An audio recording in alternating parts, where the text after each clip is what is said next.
चंबल के बीहड़ में अपने नाम का आतंक बरपाने वाली पूर्व दस्यु सुंदरी मुन्नी बाई आज अपने हक के लिए संघर्ष कर रही है। सन 1983 में दस्यु जीवन के बाद सुधार की ओर कदम रखते हुए दस्यु सुंदरी मुन्नी बाई ने गिरोह के 25 सदस्यों के साथ पुलिस के समक्ष आत्मसमर्पण किया था। शासन की ओर से जीवन को नए रंग ढंग से जीने के लिए 4 बीसवा जमीन दी गई थी। 10 साल जेल काटने के बाद जब वो रिहा होकर बाहर आई तब शासन द्वारा दी गई जमीन पर मकान नहीं बना सकी।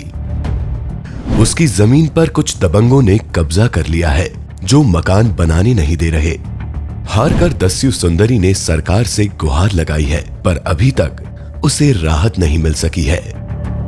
पूर्व दस्यु सुंदरी मुन्नी बाई जब 17 साल की थी तब इंदौर की गांव के बाबू खां से उसका निकाह हुआ था।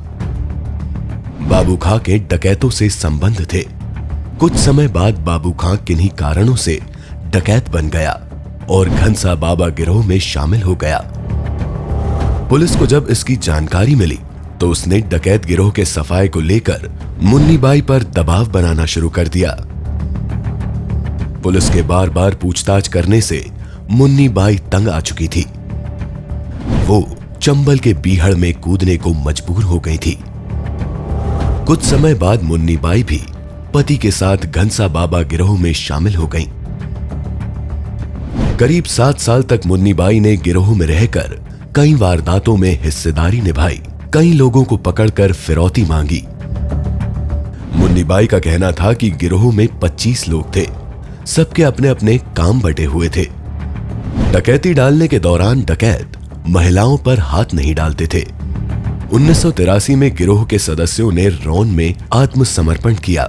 इस दौरान शासन की ओर से लहार की चिरौली के पास मुन्नी बाई को 4 बीसवा जमीन पुनर्वास के लिए दी गई थी।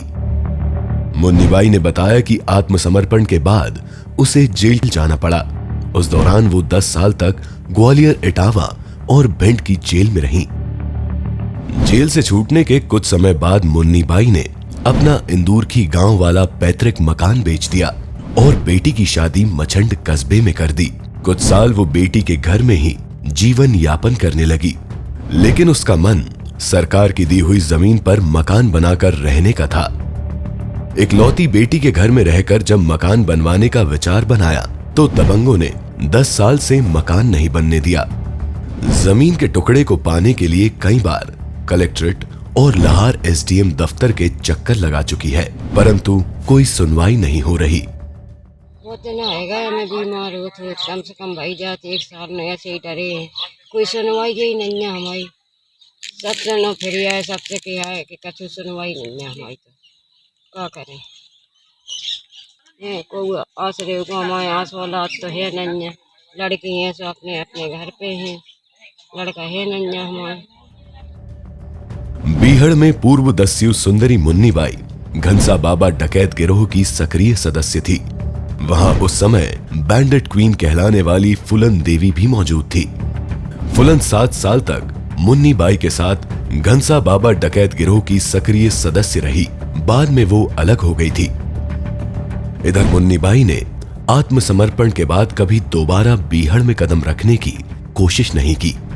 उसने बुराई के दलदल की ओर न जाने की कसम खाई थी।